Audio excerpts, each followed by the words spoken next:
हर सुबह एक दादी जी झील के किनारे पहुंची और ढेर सारी कच्ची बीफ की ट्रे झील में डाल देती। वजह उनका प्यारा पालतू जानवर। वो चाहती थी कि वो जल्दी से बड़ा हो जाए, थोड़ा नहीं बहुत बड़ा। और अगर सिर्फ बीफ से काम ना चले तो कोई बात नहीं, दादी जी खुद एक ताजी बकरी चुनती, उसकी आंखों पर पट्टी बांधती और सीधे झील में ढकेल देती, जैसे कोई all you can eat buffet हो। लेकिन ये भी काफी नहीं था। इस बार उन्होंने अपने पति को ही झील में धक्का दे दिया। फिर खुद ही पुलिस को कॉल करके बोली पति गुम हो गया है। असल में वो अपने प्यारे मगरमच्छ को स्पेशल ट्रीट दे रही थी। पुलिस वाले आए एकदम एक्शन मूड में, झील में कूद पड़े जैसे कोई हीरो फिल्म हो। लेकिन झील में न मछलियाँ थी न ही कुछ और, सिर्फ एक गुफा। और उस गुफा के पास जैसे ही पुलिस वाला गया, धाड़ कोई अजीब जीव उसे खींचते हुए पानी में ले गया। साथी ने नाव की पतवार से लड़कर उसे खींच लिया, लेकिन बेचारे की आधी बॉडी ही बची। अब उस सीधा हेडक्वार्टर से हेलीकॉप्टर बुलाया गया। एक बूढ़ी गाय को चारा बनाकर गुफा के सामने टांग दिया गया। मगरमच्छ निकलेगा और धराम। लेकिन जनाब, ये कोई आम मगरमच्छ नहीं था। इतना चालाक कि दिन भर छिपा रहा और रात को ही बाहर आया, एकदम थलाइवा स्टाइल। जैसे ही निकला सबने बंदूकें तान दी, मगर एक झपटा और सीधा हेलीकॉप्टर को चबा गया। पायलट तो बच गया, लेकिन डर के मारे सबने जानवर विशेषज्ञ को बुलाया। एक्सपर्ट ने आते ही कहा, ये तो कोई प्राचीन काल का प्राणी है भाई, इसे पकड़ना तो मुश्किल ही नहीं नामुमकिन है। लेकिन फिर भी वो झील में कूद गया, स्कूबा डाइविंग सूट में। और देखा क्या, जानवरों की हड्डियां और एकदम सन्नाटा। तभी बूम, मगरमच्छ फिर निकला और एक पुलिस वाले का सीधा सिर क्रंच कर गया। सब भागे, चिल्लाए, बचे खुचे जिंदा लोग किनारे भागे। मगर कहानी में ट्विस्ट अभी बाकी है। तभी एक विशालकाय भालू जंगल से निकला, दहाड़ता हुआ। सब डर के मारे इधर उधर भागने लगे, जैसे कोई पार्क में खो गया हो। लेकिन तभी हमारा मगरमच्छ आया और भालू को फाड़ फाड़ के टुकड़े टुकड़े कर दिया। सब जैसे ही मगरमच्छ बेहोश हुआ, सबने चैन की सांस ली। अरे वाह, अब तो इसे चिड़ियाघर में रखेंगे, पुलिस कप्तान ने कहा, जैसे कोई बड़ा प्रोजेक्ट जीत लिया हो। लेकिन हमारे जानवर विशेषज्ञ को तो अभी भी करोड़ों के सपने दिख रहे थे। इसे अमेरिका भेजेंगे। जुरासिक पार्ट 4 का असली हीरो यही होगा।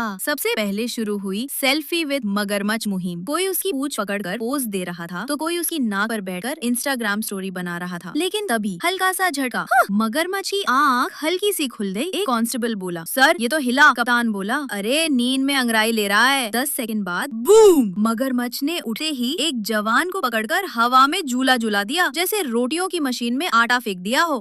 अब तो सब भागे, फिर से वही अफरा तफरी। पुलिस की जीपें, बंदूकें, ड्रोन सब एक्टिवेट। लेकिन इस बार एक नया हीरो आया। झील के पास के कॉलेज का एक छात्र, जिसका नाम था गोलू कुमार। लेकिन वो खुद को डॉक्टर गोलू द क्रोको हंटर कहता था।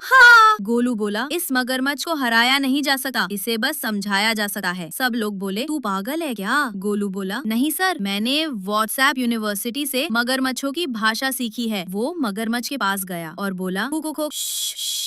मगरमच्छ शांत हो गया। उसने गोलू को देखा और अपनी जीभ बाहर निकालकर लॉलीपॉप की तरह चाटने लगा। अब सारे गांव के लोग गोलू को भगवान मानने लगे। कोई उसे दूध चरा रहा था, कोई फूलों का हार पहना रहा